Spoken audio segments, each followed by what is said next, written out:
প্রিয় দর্শক, আজ আপনাদেরকে নিয়ে এসেছি আমার এপাশে ময়মনসিংহ বিভাগের জামালপুর জেলার দেওয়ানগঞ্জ উপজেলার ডাংধরা ইউনিয়নের গারোহারি গ্রাম, আর এপাশে রংপুর বিভাগের কুড়িগ্রাম জেলার রাজদীপপুরের দুবালিয়াপাড়া, আর ওদিকে হচ্ছে ভারতের মেঘালয় সীমান্ত। এই দুই জেলা আর ভারতের সীমানার তিন মোহনায় আপনাদের সবাইকে স্বাগত জানাচ্ছি। আমি আশরাফ হাসান। আজ আপনাদেরকে ঘুরে ঘুরে দেখাবো এই বিলটি দেখতে কেমন। আমাদের সাথেই থাকুন।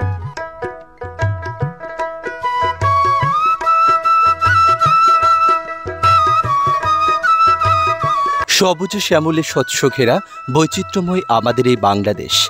এদেশের গ্রামাঞ্চলগুলোর পাশেই এরকম ফাঁকা আবাদি জমি জায়গা রয়েছে অহরহ।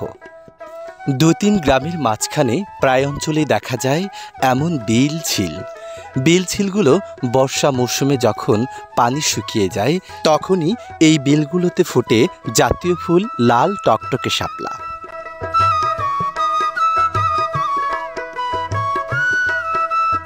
দিগন্ত জুড়ে এই লাল শাপলার বিলটি অবস্থিত জামালপুর জেলার দেওয়ানগঞ্জ উপজেলার ডাংধরা ইউনিয়নের সর্বশেষ এরিয়া দুবালিয়া ও গারোহারি এর মধ্যবর্তী স্থানে। বিলটিতে শুধু লাল রঙের ফুলই নয়, সাদা রঙের জাতীয় ফুল শাপলাও এ বিলে পাওয়া যায়। লাল এবং সাদা শাপলা একসাথে ফুটে এ বিলে।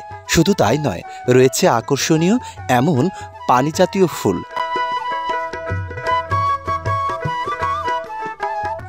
শহরের একঘেয়েমি, ব্যস্ত এবং কর্মজীবন সবকিছু ফেলে রেখে গ্রামের বাড়িতে ছুটিতে এলে এমন ঘোরাঘুরি এবং শাপলা ফুল তুলে নৌকায় ছোটাছুটি করতে বেশ ভালো লাগে। বিলের চারিদিকে শুধু গ্রাম আর গ্রাম, আর এই গ্রামের মানুষগুলো খুবই মিশুক, আপনার সাথে খুব সুন্দর ব্যবহার করবে, আর এখানে ঘোরাঘুরি করেও অনেক স্বাচ্ছন্দ্য বোধ করবেন।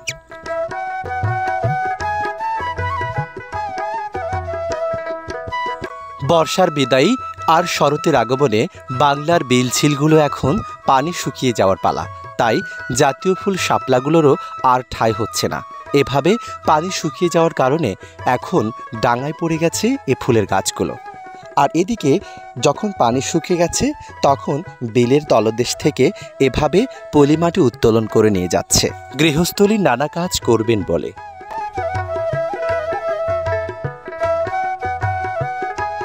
বিলপাড়ের মানুষদের মাছ কিনে খেতে হয় না। যখনই মন চায় পরিবারের খাবার জোগানোর জন্য মাছ শিকার করতে বেরিয়ে পড়ে এ বিলগুলোতে। একদিকে জাতীয় ফুল শাপলার সমাহার, অপরদিকে মাছ ধরার এক অনন্য দৃশ্য নিঃসন্দেহে নজর কাড়িয়ে নেয় যে কারো।